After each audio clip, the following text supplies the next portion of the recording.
So today I'm going to tell you guys a story about how I found myself at CBU. Once upon a time, story never ends. I don't know why lots of people get surprised when they hear that that's where I'm studying. You!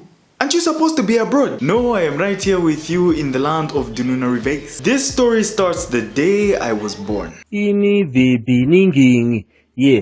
In the beginning. Obviously that's too far back, but ever since I was a kid I've always been pretty smart. I was what some of you would call a baby genius. Bro, like I went into preschool ready to get an education, but all these kids wanted to do was eat, pee and poop. I felt like Scar. I'm surrounded by idiots.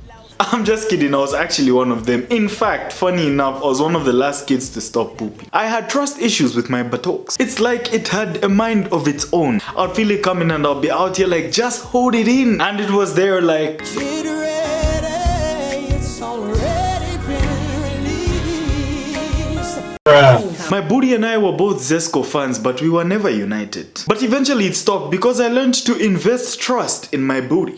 Bro, that's fire. Okay, but guys, I mean 3 puns on 1 t-shirt. So early on in life in like primary school, I already knew 2 things. I wanted to become an architect and I wanted to study abroad. Grade 7 came, I aced it. Grade 9 came, murdered it. I was walking a straight path, but I still had pride in the flying colors. Why are you gay? So at the time I wrote my grade 9 exams, I was at Atleast. So I had to make a choice. Was I going to leave and go to a school where I would write ECZ, or would I stay at Atleast and write the Cambridge exam? Leaving was just going to be hard. But then that left me with another question. Does that mean that if I stay, I'm soft? Okay, even I'm going to admit that that joke was a stretch. Even if I decided to stay and write Cambridge, there was still a chance that I would end up studying in Zambia. And because of how messed up the conversion system is between GCE results and ECZ results, it means I really had to pass. And my teacher knew, so he asked me, if you stay, you know what that means, right? It was at that moment sitting in that office that I realized for me to pull this off, I have to be Bill Gates smart. So I looked out of the windows of that office and gave my teacher my word that I shall excel. And obviously he could tell that there was power in the point I was making. After that I blazed on, finally got to grade 11. Oh, by the way, I wrote my exams in grade 11. Finally got to grade 11, the mock exams came and I failed. I never expected it. So what? You thought I was going to pass? You think life is a movie? At your age? How am I sure? Okay, it's not like I failed, it's just that I needed 6 A's for me to make the equivalent grades. I took 9 subjects and in that exam I got 2 A's, 1 B, and for the rest of the grades all I could see was fail. Final exams finally came, aced it. Translation, 6 points. Thank you.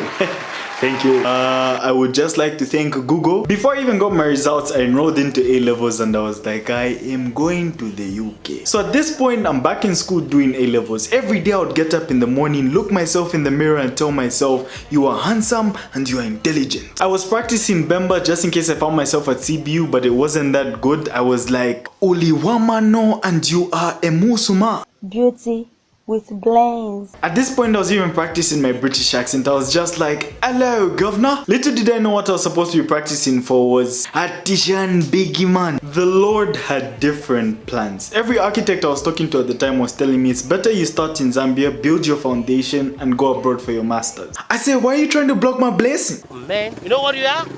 EP.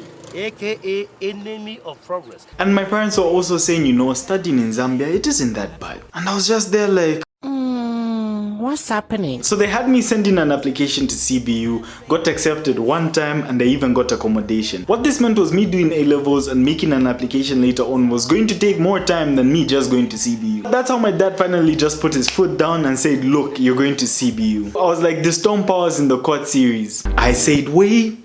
Daddy, don't do that. No, what would you do that for? My whole story changed. Instead of me flying to the UK, I was on a bus to Kitwe. At the time when I was supposed to be complaining about turbulence, there I was. Awe batayama bump boma ilanganepo.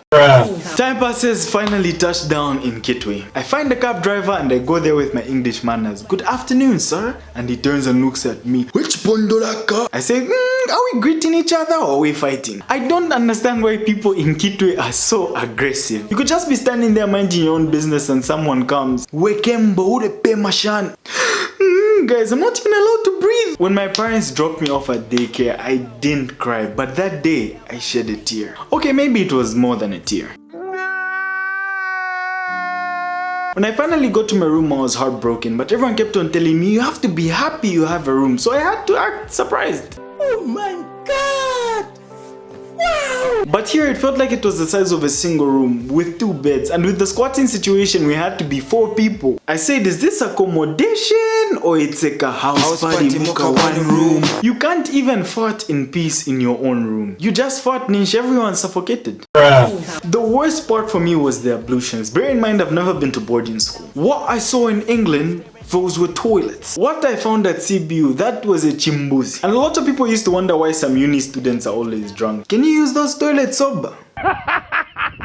I would rather die of constipation. Even my it refused to come out. I went back to the days of arguing with my booty. I said, please release. It said, Why?